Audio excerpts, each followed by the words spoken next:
بسم الله الرحمن الرحيم الحمد لله رب العالمين والصلاة والسلام على أشرف المرسلين أما بعد. My respected brothers and elders, Alhamdulillah, this will be the second part in our discussion with regards to children and money management.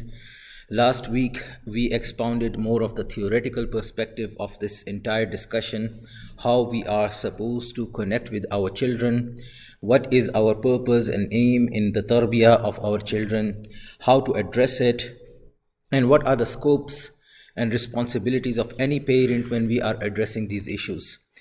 Today, as I mentioned last week, we are going to go through a few practical examples of practical situations, scenarios, how a parent or a guardian can assist the children in growing up maturely, properly, being more astute of their religious as well as financial responsibilities. At the core of it, what we realize is essentially it is basically nurturing your children to become morally astute about their responsibilities, no matter which sphere it's going to be, whether it's going to be in their religion, whether it's going to be in their education, or it's going to be their financial upbringing as well. There are certain issues that are involved which we may address at the end of this discussion, at the end of today's session, about some of the rights that the parents have with regards to when they are addressing these financial management issues of their children. But nonetheless, let us dive into the practical aspect of teaching your children how to inculcate a behavior that is suitable for them to nurture and become aware of their financial responsibilities. So we have multiple different methods, and you can start from as early as once they start getting to interact with you at age of 5, 6, and start giving them indication what are the actual values or actual worth of the different concepts of life around you. If a child is going to sit at a dinner table and he's going to throw the food aside and throw food on the floor or something like that, it is your duty to respond or inform him or inculcate into his heart that this food has value. Right, he may be receiving it on the dastarkhan right now, but there may be people who may not have a single morsel to eat for that particular meal.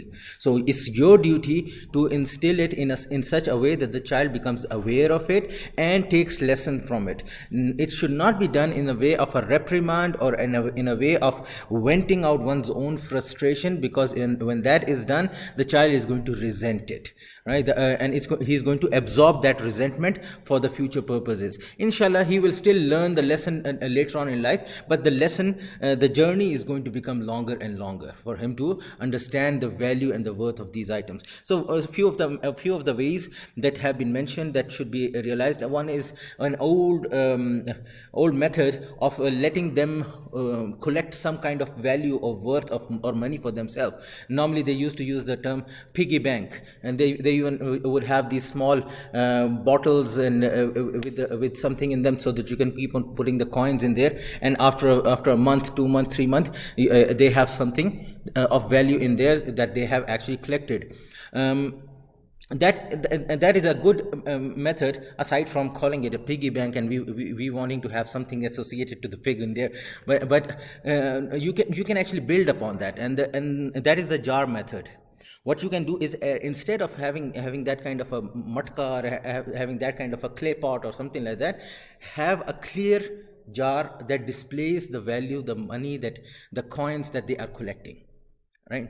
And let them use it not only for the sake of collection, but by way of actually management, where every 2-3 days from their pocket money or whatever allowance you are giving them in whatever capacity, that they put something in there, right? Once they put something in there, you must inform them and let them know that this money belongs to them. However, they have set it aside for a future investment purposes, meaning it will be utilized in a later stage. Now a 6-year-old can understand this. For a beginning time, you're going to tell him one time, two times, and after a month or so, when he's going to see that some money has been collected in the jar, and now when the time comes to take out from it or to take benefit from it, and when he realizes that, oh, this benefit is actually coming to me, he would realize subconsciously, or even he recognize it in mentally as well, that this money is well worth saved on the side, right? So this mechanism of actually saving the money, there is some value attached to it, and I should use this value in the for the future purposes. And there is a concept in economics and finance of time value of money. The amount of value that you have right now, it's going to, over the time, is going to decrease. It's because of the inflation and everything. However, these are the higher concepts which we are not teaching our children at that age, right?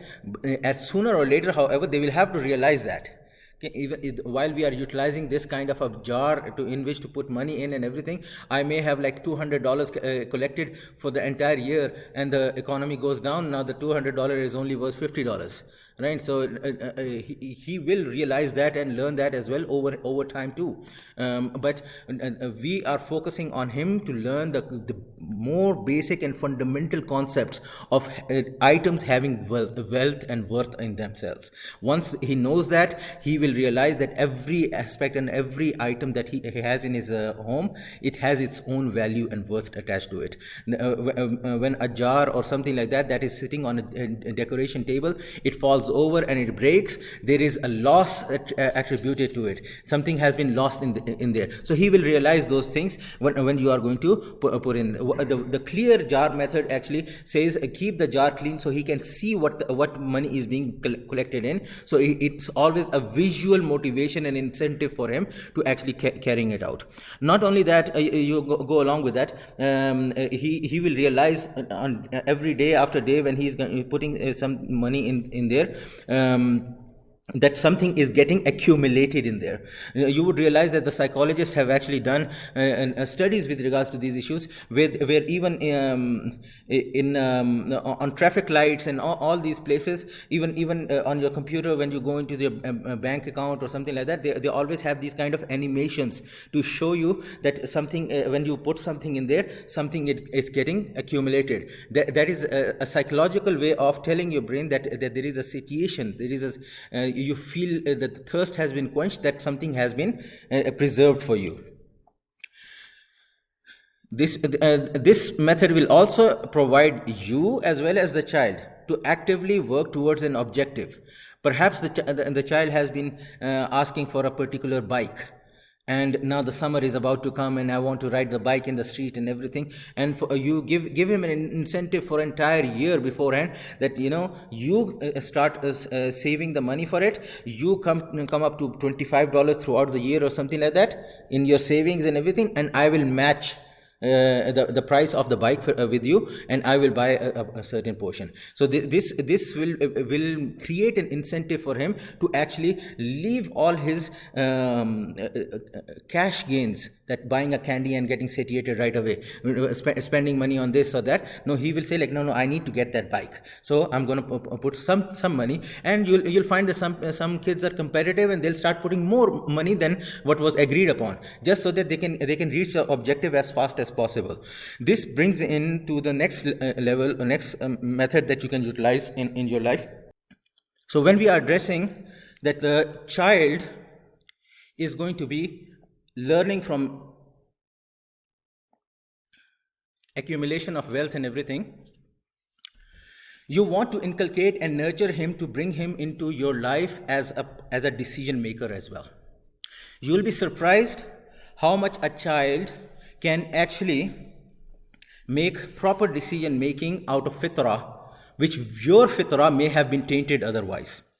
You have gone through a certain value of lifestyle and everything, and you have come to the conclusion what decision I make, it is more informed and a wise decision.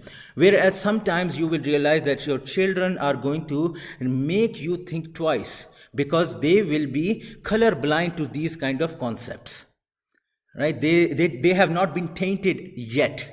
So when they are going to be presented some decision, they will be completely open about it, and they will give you their opinion, a truthful opinion.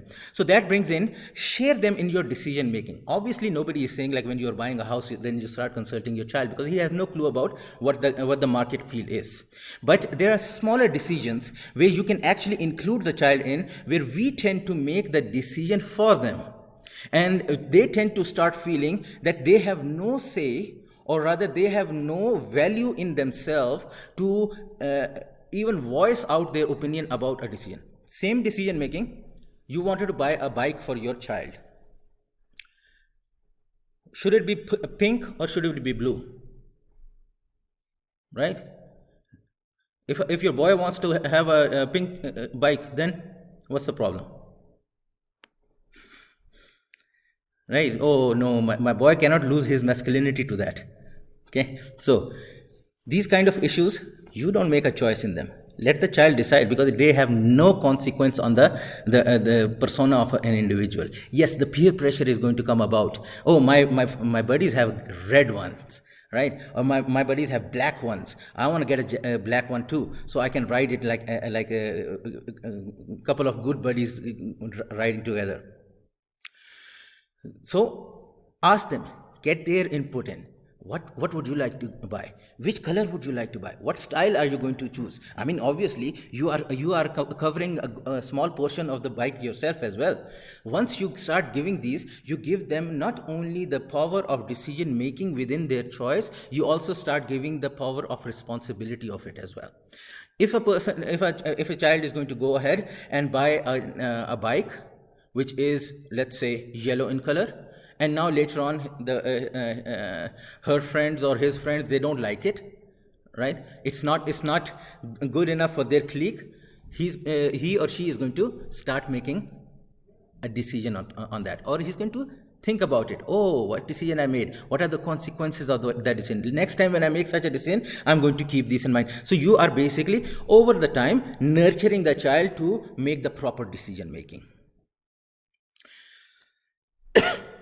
At the same time, as I said, he's going to be pitching in about 1 to 2 or maybe 5% of the cost of the actual item. So they're going to feel that it actually belongs to them, even though you will continue until the children, they come to the age of like 12 or 13. You will not be bothered about having them take all the responsibility of it. At the same time, whatever allowance you give them, learn to understand that the decision is in their hand. If they choose, they don't want to buy the bike, instead they want to buy the candy, and the doctor has given permission, they can have the candy, right? There is nothing wrong with the teeth or anything like that. They can go for the candy. Let them get the candy, right? Let them realize and live in the world to figure out what are the consequences of those actions and everything, and they will mature up based on that. Another method that we can inculcate in this is, once you are actually telling them to collect the money in the jar, once you are telling them that you are dispensing the money accordingly, whatever they decide, make a decision making and everything. So now start to tell them, keep a journal for it, right? Make a point of it. Which money is going where? Like, my grandfather gave me $20 for the Eid, right? Let me write that down. It's in my book now. I can maybe save another $5 and get $25 and match the bike money that I have to catch up. All those things, let them start working them out and help them out while doing it, right? Don't pressure them into something. If they say like, oh, I want to just buy a completely random candy with this $5, tell them, okay, yeah, but remember, you could actually save it and use it for something better. But if you want candy, yes, go for it. It's your money, right? And let them have that journal, which for us adults is going to be the ledger. It's your ledger of your finances, that what money is coming in, what money is being stored, what money is being utilized. Later on, when they become like 16, 17-year old, they will start to realize, when they go on their own to the university or something like that, and they start keeping this ledger, it will really help them manage their expenses. I still recall the University of Regina, when I was there, at the age of 17 or 18, we used to get together, and we used to have this kind of a ledger for ourselves. Monthly expense, $84.25. That was the expense per individual.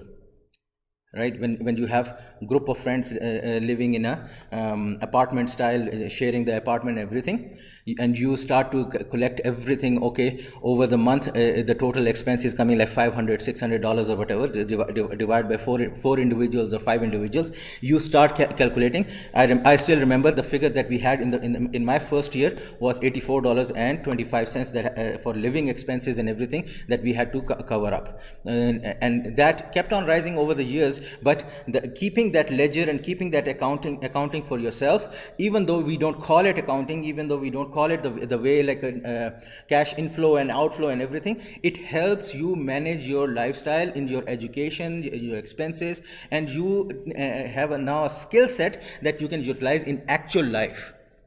We keep on asking our teachers, right, when are we going to use this in the real life? So these are the real life skills that you actually can inculcate in your children to monitor, to work out, to save, to make a plan for themselves in a financial way. You are still their supervisor, so keep on reviewing their financial decisions. I kept on mentioning this last time as well. I'm mentioning it again as well, that as a parent, you are not giving them complete independence. You are letting them roam free within the restricted circle and boundary.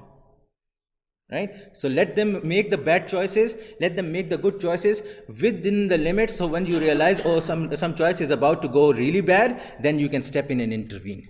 This was also a situation of a market economy under Sayyidina Umar radiallahu ta'ala anhu. You let the market run on its own. It's a common question that we normally get as well. Does Islamic economy work on the invisible hand model? Right, that things will work itself out. So in a restricted level, it works on an invisible hand model, but once things start to go too much into capitalism or too much into wrong choices, then the government intervenes. Similarly, you are the governing body on top of your children, so let them work it out, learn the system, learn the mechanism, but once they are starting to make really negative choice, then you intervene and you step in. Finally, another extremely beneficial thing that you can do, not only for your home management, for the children financial management, but also for a competitive stage for your multiple children within the home as well. Make a local in-house job market. Run a house job market. So many parents, they come to us and say, like, our children don't really listen to us. They don't really follow our instructions and everything like that. So once you have inculcated the value and the worth of the money and everything, and they realize that by doing some chores and some duties, they can actually get some incentives and some rewards or some money out of it, meaning they will be working for you in the home, then you start charting out the different job duties. Make washing the dishes for 1 week, for 1 month, right? For the month, if you wash the dishes, you're going to get $20. Right, or $5, or whatever chart you want to make for the children. And once you have these, for example, I mentioned a few of them over here: clearing the clutter for the month, collecting and assisting in laundry, right? Fix up bookcases, shelves, like put the books properly in alphabetical order or things like that. So do all these things. If it's a younger child, then clean up within the home and make the garbage bags and put them inside. Or if it's a slightly older one, take up the duty of weekly putting the garbage bag outside, right?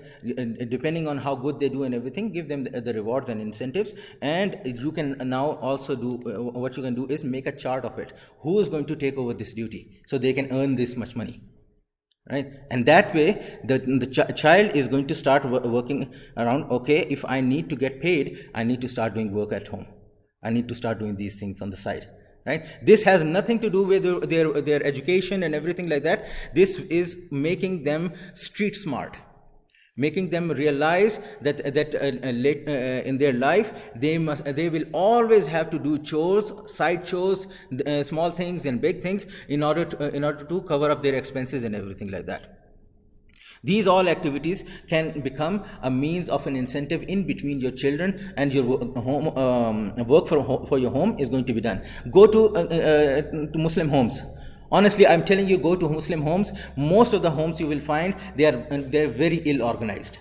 They don't have the right places, right things in the right places. They have clutter involved. They don't have cleanliness. They don't have all these things can be done. But I'm not saying that use your children as your child labor, but you want them to grow up in a mature sense. So provide them this maturity from your end. And we already spoke about it in last week's class, that whatever you are providing for them, you need to provide an example, a sample for them in your own example. If you're telling your children that you must keep the living area clean, right? Your duty, Ahmad, your duty is that you must keep the living area clean for the next whole week, and you have never cleaned it yourself.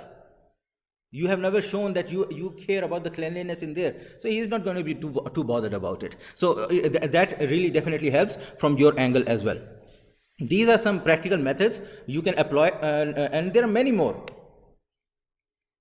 You can keep on making them up, and you'll keep on providing your children avenues of getting involved in works that they are not wasting their time in elsewhere.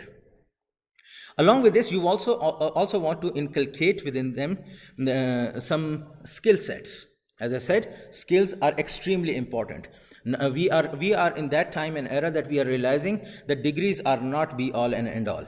It's the skill set that is required. It's the connection that is required. You to know where the market is, how to manipulate the market, how to work in the market. All those things are important. So you need to inculcate and make sure your children have those skill sets for you. Some of them major ones are, for example, the focus and discipline. So many of our children are coming with ADHD and ADD and all these different kinds of sicknesses, which are taking them away from being productive and focused in their objectives. So bring in some kind of elements that they will be utilizing that skill set. Example, introduce macro procedures in the home. Macro procedures, macro means big, micro means small. So introduce some macro procedures in home. For example, let your children know where the shoes are to be organized. Where is which place area is the shoe area, how the shoes have to be organized, they will be put in the pairs, they have to be clean on the soles, and this things like that, right? And let them know that this is the discipline within the house that you have to keep. So whenever they come in, they will automatically make sure that they are coming and fulfilling that kind of a haqq. Similarly, you can let them know where the jackets are going to be, where the mufflers and and your gloves are going to be. They're not going to be thrown away everywhere. Anyone who throws away, there's going to be repercussions for them. In our school, by the way, for the Quran school, we have a point system, an incentive point system. We don't work with the money and everything, but we work with points. And you will be surprised, as soon as you bring in the element of competitive points for students, suddenly they are on board. They want to compete without even knowing what's the outcome of it in the end. Are they winning something? Are they losing something? They have no idea. But just because the points are going up or going down, they are involved and they are invested in. Right, so they will know. Oh, why did I lose 50 points today? Because you did not wear your kufi, or you did not wear your jalabia when you come. Similarly, I have known parents, while I was doing in Masjid Rahma, some of the local brothers, looking at our point system, they started implementing some sort of a point system in their homes. And telling their children, whoever 2-3 siblings, whoever is going to do like this, and make sure they do their homework properly or thing like that, they'll get additional 100 point or a star or something like that, right? And when they come back to me and they say like, oh, the incentive method is actually making them more obedient and without much harsh interactions with them. We don't have to shout, we don't have to do anything. They are trying to compete within themselves. right? So these systems actually help. Utilize it for yourself, and most of all, it gives them a purpose, so they get focused, right? So they're focused elsewhere, they're focused on what they are doing right now. Another thing you can actually go about doing for focus is have some family nights with your children, with yourself, right? And have these like puzzle nights. Sit with them to fill out puzzles. Sit with them to maybe have board games, right? Where the objective is right in front and goal is there, and you work towards it while being fun for the entire family. Right now we are suffering from family crisis, where the children are disconnected from their parents because they are engaged too much into cell phones and iPads and iPods and all these things, right? Bring in the family activities and cut off these kind of networking and social media and all these things, and you would realize that there is much more vibrancy involved in communicating with your children than rather just giving them something to play on with. You are the father, you are the mother, you will know best, you can assess best what are the gifts of my child, right? What are the positives in him? What are the skill sets that can be polished, and in which cases he is just not as smart enough, right? So assess them, know from beforehand whatever are his gift, you need to polish them and shine them, right? For example, if you realize that the child is very, very architectural astute, like he likes to build stuff and things like that, then provide him things for that. Legos have a lot of different blocks and everything that can have mechanical inputs within them as well. So as they keep on going further and onward, nourish that mindset of physics and mechanics within him. Let him do whatever he can to flourish in that skill set. Similarly, if you find out that your child is actually into reading, into maybe imagination, looking into things, so get him a library card, get him books to read, find out which books are good for him or her, right? And let them read, let them have their imagination, let them write out things, right? And I still remember that after I got married, the very first thing that I got as a gift from my family was one of the story books that she had written down and got published. So that was one of the gifts that we got, and this is from a very, very like an 18-year-old, 19-year-old kind of an individual, right? So this is very, very possible, and you just need to realize that oh, my daughter has a knack of reading into books and has an imagination in herself. Let's help her curtail and make that imagination wild. Let her write something. Let her write some poetry, some prose, some writing, and who knows what's hidden within her, and she may actually turn out to be somebody who is gaining excellence from that. Right? So these are your duties to nurture and see within the 7 to 10 years of her life which direction she should go to, or how you can help her become that mature individual. Because later on what's going to happen is, even if she does not have her parents, or the child does not have anyone to take care of him, then at least he'll know, like, okay, for my entire year I've been writing, let me try to make some job out of it, right? Let me start writing some essays, writing some books and everything. Maybe I'll become a published author or something, and those things can happen. At the same time, please don't think like just because we are giving out an Islamic discourse over here, that we are going to be completely anti-technology as well. Yes, there is much problems in the technology right now, especially internet, especially all these games and everything that dulls the mind. But that does not mean that you cannot utilize the technology for the betterment of an individual, for getting better skills from it, right? And you can by the way, you can still have a laptop and take out the network card so that the child does not go onto the internet, right? It's very, very much possible. You can disable the network cards and everything, and you can do that. For that, as parents, I would suggest, please learn a little bit of the computers yourself, right? Don't feel so alienated from the computers that when the child is going to go and sit on the computer and start working out things, that you are saying like, oh, I can't get a handle on him now because he's gone, right? I don't know what he's doing. or I don't know what she does. She just goes on there and she's on every website that she can think of, right? So you then start feeling like I'm a lost cause. No, you should build that skill for yourself. It's the need of the time. So you can have a laptop or a desktop or a computer at home, take the network card out and only use the apps or the programs which are designed for skill purposes. For example, Microsoft Word, you can do writing on it, word processing. You can do Microsoft Excel for sheets and everything. Microsoft Paint for them to work on their imagination. All these programs are available without the need for the internet. You can use them, right? At the same time, use QSI website if you have limited internet. I'll give you something. There's something called net nannies and K9 nannies and all those things which actually gives you the control of where online can your children go. You can tell them you can go to a certain website but not any other website. So you can basically whitelist only one website. As we used to do for our schools, we would only have the students capable of going on to qsi1.com, only one website, and they would go there and they would do their Quran lessons and everything. Other than that, if they go to any other website, the system would not let them go, right? So you can do all those things, learn those things. They're not really difficult. And then with this, what you realize is that alhamdulillah, computers and technology is such a thing that the children, they have a knack for it fitratan. They absorb, they catch, and they work on it quite fast, right? So even with the limited computer connections and limited computer apps, they will still find out a lot of skill sets which you will not be able to. I mean, we came about, I have been connected with the computer since 1993, I believe, 93 or 92, right? When the old DOS computers used to come.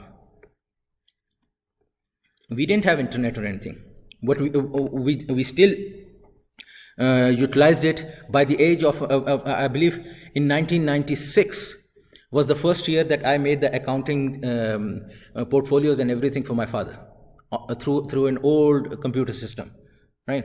And so that can be done. It's not something that you will say like, oh, how will they learn without actually going on to internet and everything. They'll figure it out. Put the apps there, let them play around with it, let them bust the computer, get some friend to fix it up again and carry it out. They'll figure it out.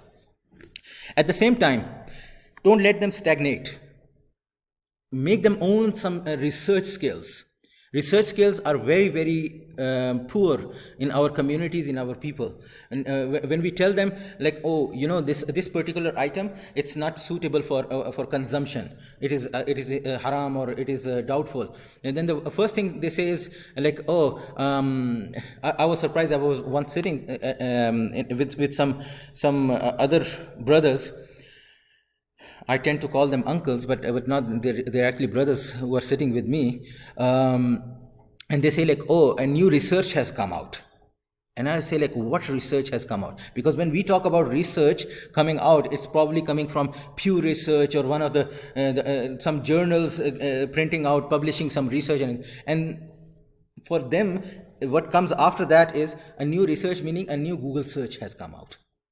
Right, somebody did a Google search and they found some blog post, and a new research has come about that the French vanilla in Tim Hortons is not permissible, right? And I'm saying like, which research is this? Please tell me. First, tell me the source of your research, and then we can discuss about it. And you would realize that it is our generation that has completely lagged behind, that we have lost the concept of what a research is, right? Research is when you actually maybe call on to Tim Hortons and ask them for the ingredients and do some background checks or something. On the contrary, if you look among the children, when they start to actually do research, you will find if they are connected with the library and everything, they will go into encyclopedias in the library. They will find out one thing or the other with proper referencing to tell you like, oh, this information is available right there, right? So what we want from you is that you should get on with the game to learn that you need to give them these researches or the modes to do researches so that they can become better aware of the community that they are going to become adults in.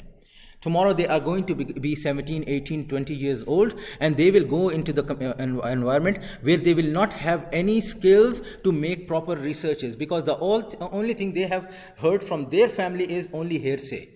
So and so uncle said this, so and so brother said this, so and so this said this, so we are accepting it. Right? No, give them the avenues of doing that learning, and then maybe write product reports, research reports, and then you can even in a good environment you can tell them, like, okay, you did a research on it, present it to the family around us. Right? Let's see what you have come up with. Do these kind of things.